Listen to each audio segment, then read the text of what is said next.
রামুর প্রত্যন্ত অঞ্চলে কৃষির অত্যাবশ্যকীয় উপকরণ, সার ও কীটনাশকের দোকান করেন ফরিদ আহমদ।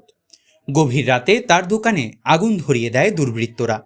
দুর্বৃত্তের দেওয়া আগুনে সবকিছু শেষ হয়ে যায় ফরিদের। রোববার আনুমানিক রাত 2:30টার দিকে রামুর খুনিয়াপালং ইউনিয়নের উত্তর ধেচুয়াপালং চাঁদিকাটা এলাকায় এই ঘটনা ঘটে।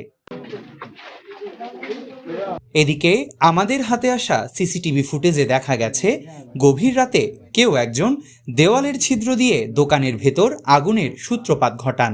প্রত্যক্ষদর্শীরা জানান, এলাকাবাসীর সহযোগিতায় আগুন নিয়ন্ত্রণে আনতে পারলেও সার ও কীটনাশক ব্যবসায়ী ফরিদের ব্যাপক ক্ষয়ক্ষতি হয়েছে।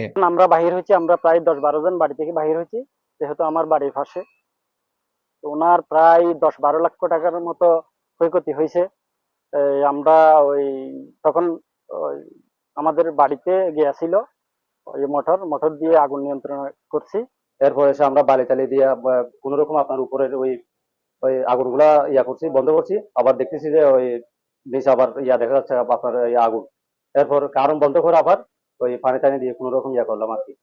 ফরিদের দোকানে প্রায় এটা ছিল যে হচ্ছে বীজের একটা গোডাউন, কীটনাশকের একটা গোডাউন ছিল।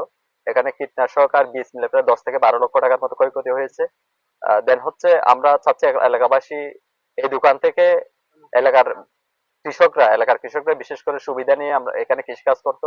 এখন যেহেতু কৃষিরই মৌসুম, তাইলে এলাকার কৃষকরাই কষ্ট পাচ্ছে।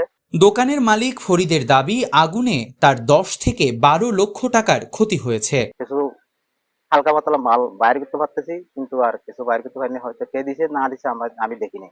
আমার সাথে কেউ শত্রুতা আমিও নেই, কিন্তু এলাকার সাথে আমার সাথে মানুষের সাথে সম্পর্ক ভালো ছিল।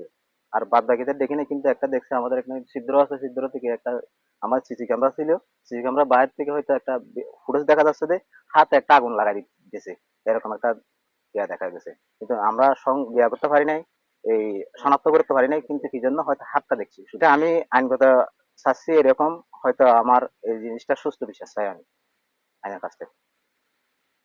এই ঘটনায় আইনানুগ ব্যবস্থা নেওয়ার প্রক্রিয়া চালাচ্ছেন ফরিদ। এই ঘটনায় জড়িতদের শাস্তিও দাবি করেছেন দোকানের মালিক ও এলাকাবাসী। News desk, TTN.